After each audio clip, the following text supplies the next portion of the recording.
आज जो हमारे फिर डिस्कस करने वाले हैं वो पुडुचेरी के लिए हैं, और पुडुचेरी में भी ये जो है DDU GKY का जो है वो प्रोजेक्ट निकला हुआ है, और आज हम इसकी RFP जो है वो समझने वाले हैं। चैनल पर नए हैं, चैनल को सब्सक्राइब करना ना भूलें। वीडियो पसंद आए वीडियो को लाइक करना ना भूलें। कोई जानकारी चाहिए तो कमेंट कर सकते हैं, नीचे स्क्रीन पर दिए गए नंबर पर कॉल या मैसेज भी कर सकते हैं। तो आइए वीडियो चालू करते हैं।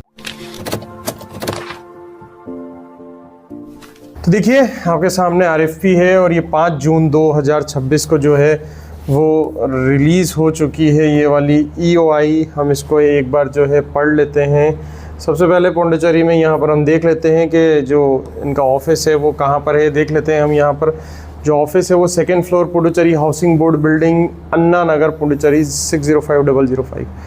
ये जो भी गवर्नमेंट की एजेंसी है यहाँ पर, यानी डिस्ट्रिक्ट रूरल डेवलपमेंट एजेंसी, जिसको हम बोलते हैं DRDA, ये यहाँ पर स्थित है। ठीक है, ये इन्होंने निकाला हुआ है कि भाई इनको ट्रेनिंग पार्टनर्स की ज़रूरत है, और ज़रूरत जो है वो DDU GKY प्रोजेक्ट के लिए हैं। और यहाँ पर इन्होंने बता भी दिया है कि आपको जो मतलब करना है वो kaushal.rural.gov.in।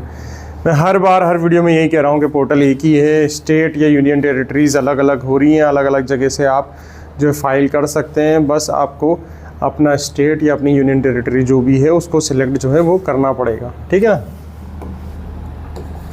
आगे देखते हैं इसमें अगर कुछ नया है या वही सब पुराना है वो इसको एक बार हम देख लेते हैं। यहाँ पर लिखा हुआ है इशू डेट 5 जून 2026 को जो है वो ये रिलीज़ हो चुकी है।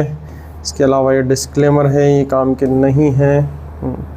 यहाँ बता दिया गया है आपको कि भाई ये जो प्रोजेक्ट निकाला है इन्होंने 2026 से 28 तक के लिए निकाला है, और इस जो RFP को या फिर प्रोजेक्ट के लिए वही लोग अप्लाई कर सकते हैं जिनको PRN मिल चुका है ministry of rural development, MORD की तरफ से। ये आप देख सकते हैं MORD मिल चुका है, PRN अलॉट हो चुका है। PRN के लिए हम आपको बता चुके हैं, जो भी संस्थान है उनको अगर PRN रजिस्ट्रेशन नंबर नहीं लिया है और वो करवाना चाहते हैं तो वो आप हमसे संपर्क कर सकते हैं। हम पूरा PRN रजिस्ट्रेशन के लिए आपको गाइड जो है वो कर देंगे। PRN रजिस्ट्रेशन अगर आपके पास आ जाता है, मैंने पिछले वीडियो में भी बताया कि अगर PRN की जगह TRN है तो TRN के बेसिस पर आप इसको अप्लाई नहीं कर पाएंगे। TRN होता है जैसे ही हम फाइल करते हैं तो टेम्प्रेरी रजिस्ट्रेशन नंबर मिलता है, एक रेफरेंस नंबर होता है। ठीक है, जैसे आधार ID में होता है ना, आपने आधार के लिए अप्लाई किया, आपको आधार का एनरोलमेंट ID मिल गया, बाद में आधार ID, तो उसी तरीके से TRN मिल जाता है ना, टेम्प्रेरी रजिस्ट्रेशन नंबर मिल जाता है। फिर जाकर बाद में जब आपके डॉक्यूमेंट वेरीफाई हो जाते हैं तो परमानेंट रजिस्ट्रेशन नंबर जो है मिल जाता है। फीस इन्होंने यहीं क्लियर कर दी है, 25,000 प्लस GST, 18% GST है, ये पे करना रहेगा। ठीक है, नाबार्ड, ये यहाँ पर उन्होंने एक बैंक अकाउंट भी दे दिया है, इसमें आपको ये फीस जो है वो करना रहेगा। ये यहाँ बैंक अकाउंट दिया हुआ है पूरा, NABARD consultancy services private limited का जो है इन्होंने अकाउंट दिया हुआ है। ठीक है,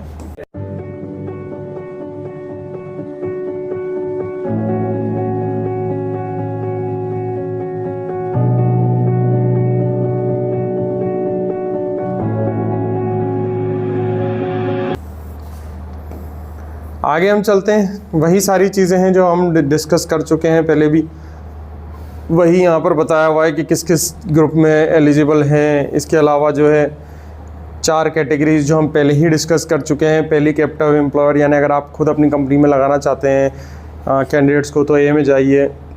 जिनके पास 50% का एक्सपीरियंस है, यानी 50% प्लेसमेंट करा चुके हैं और पुराने TP हैं वो, तो B में जाइए। कोई एक्सपीरियंस नहीं है तो C में जाइए। स्टार्टअप हैं इन कंपनीज़ में मिनिस्ट्री ऑफ कॉमर्स इंडस्ट्री में रजिस्टर्ड, तो D में जाइए। यहाँ पर वही सारी चीज़ें हैं कि अगर आपने ऐसे मैनेजर को हायर कर लिया जिसकी कंपनी जो उस कंपनी में था जो ब्लैकलिस्ट हो चुकी है, तो आपके भी प्रोजेक्ट नहीं मिलेगा। उस कंपनी और इस कंपनी के डायरेक्टर सेम है तो भी प्रोजेक्ट नहीं मिलेगा। कहीं आपको ब्लैकलिस्ट कर दिया है तो भी प्रोजेक्ट नहीं मिलेगा। ये इस पैराग्राफ में आपको सारी चीज़ें बताई गई हैं। ठीक है, यहाँ पर देख सकते हैं आप, project applying DDU GKY have to comply the subcategory targets given in the table below. ठीक है, मैं आपको हमेशा बताता हूँ कि DDU GKY प्रोजेक्ट के अंदर सब टारगेट्स भी अवेलेबल होते हैं। बहुत सारी ऐसी स्कीम होती है जो सिर्फ माइनॉरिटी के लिए होती है, बहुत सारी ऐसी स्कीम होती है जो सिर्फ ओपन फॉर ऑल होती है, उसमें कास्ट कैटेगरी नहीं दिखी जाती। लेकिन इन स्पेशली DDU GKY में कास्ट मतलब जो कैटेगरीज होती हैं वो बिल्कुल स्पेसिफाइड की जाती है कि आपको सब कैटेगरीज के अकॉर्डिंग ही एडमिशन लेने। यानी आप 30 बच्चों का बैच बनाओगे, 35 बच्चों का बैच बनता है DDU GKY में, तो 35 बच्चों का बैच बनाओगे तो आपको इतने % SC लेने हैं, इतने % अदर्स लेने हैं, इतने % माइनॉरिटी लेने हैं, इतने % वुमेन लेने। देखो यहाँ पर इन्होंने बताया हुआ है शेड्यूल कास्ट 58% आपको लेनी है, SC 50% लेनी है, अदर आप 42% ले सकते हैं, माइनॉरिटी 60% लेनी है और वुमेन 33%। यह आपको 35 में से निकालना है। अगर 35 का बैच साइज़ है, ठीक है, तो आपको इस तरीके से लेनी है। SC आप 50% ले सकते हो, ठीक है ना। माइनॉरिटी 16% और ये 33% और अदर 42% हो गया, ठीक है। अब हम आगे चलते हैं।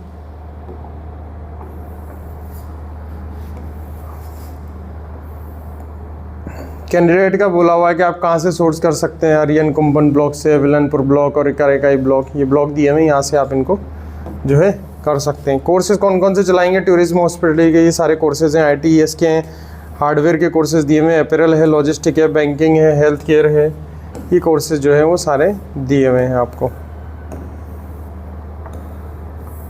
तो ये डॉक्यूमेंट ख़त्म हो गया है। यहाँ पर छोटे छोटे AOI आ रहे हैं इसमें। बस इसमें हमें जो है देखना यही है कि अगर आपके पास PRN रजिस्ट्रेशन नंबर है तो जल्द से जल्द इसको फाइल करें, ठीक है। अच्छी अपॉर्चुनिटी होती है ये बहुत ज़्यादा, क्योंकि DDU GKY जो प्रोजेक्ट होते हैं वो अपने आप में बहुत अच्छे होते हैं। एडवांस मनी आता था, अब शायद कुछ नॉर्म्स चेंज हो गए हैं। पेमेंट जो टर्म्स एंड कंडीशंस हैं वो बहुत अच्छी हैं, और ख़ास बात ये इसमें अटेंडेंस जो होती है वो बहुत अच्छी लग जाती है, क्योंकि DDU GKY जो होते हैं वो रेजिडेंशियली अप्रूव्ड होते हैं, नॉन रेजिडेंशियल बहुत कम अप्रूव होते हैं।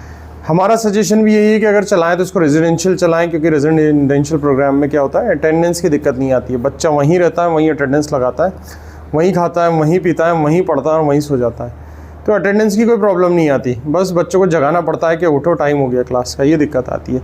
अब नॉन रेजिडेंशियल के पार्ट पर जाएंगे तो वहाँ पर जो है बच्चों को आना जाना, आज नहीं आया, कल नहीं आया, अटेंडेंस लॉस हो रहा है, तो उसमें पेमेंट नहीं बनता। लेकिन इस केस में अगर आप DDU GKY को रेजिडेंशियल चलाते हैं तो पेमेंट जो है वो पूरा आने की पूरी उम्मीद रहती है। कैटेगरीज़ का अच्छे से ध्यान रखना है जब भी आप चलाएं। कैटेगरीज़ अगर आप जिस एरिया में भी चला रहे हैं वहाँ से इन जैसे वुमेन हो गया, SC हो गया, ठीक है, और जैसे कि अभी हमने बताया था दूसरी कैटेगरीज़ का जो है, सब कैटेगरीज़ का हमें इसमें ध्यान रखना है कि आप कितना इसमें ले सकते हो, कितना नहीं ले सकते। 25,000 रुपये जो है एप्लीकेशन फ़ी है, 18% GST के साथ। इसके अलावा अगर आपका प्रोजेक्ट जो है अप्रूव्ड हो जाता है तो 1.25 लाख आपको as a quality appraisal fees जो है वो देनी रहती है, ठीक है। जो एप्लीकेशन फ़ी है वो नॉन रिफंडेबल है, आपको प्रोजेक्ट मिलेगा नहीं मिलेगा वापस नहीं होगी, लेकिन क्वालिटी अप्रेजल जो है वो एडजस्ट हो सकती है। तो ये था आज का एक हमारा छोटा सा वीडियो पुडुचेरी के लिए, जहाँ पर ये पुडुचेरी एक यूनियन टेरिटरी है, यहाँ पर DDU GKY का प्रोजेक्ट निकला हुआ है। अगर यहाँ पर भी लोग ये प्रोजेक्ट करना चाहते हैं, कोई दिक्कत आती है, कोई समस्या आती है, तो आप हमसे संपर्क कर सकते हैं। नीचे स्क्रीन पर नंबर दिए हुए हैं, यहाँ पर आप कॉल या मैसेज कर सकते हैं और जानकारी ले सकते हैं। चैनल पर नए हैं, अगर आप चैनल का अभी तक सब्सक्राइब नहीं किया तो सबसे पहले आप चैनल को सब्सक्राइब कर लें, लाइक का बटन दबाएं, जिससे आने वाले वीडियोस जो हैं आपको दिखते रहें। वीडियो पसंद आया तो वीडियो को लाइक करना ना भूलें। कोई दिक्कत आ रही है चैनल पे कमेंट करें, या हमारे स्क्रीन पे दिए गए नंबर पे कॉल और मैसेज भी कर सकते हैं। Till then, thank you so much guys for watching my channel. Thank you.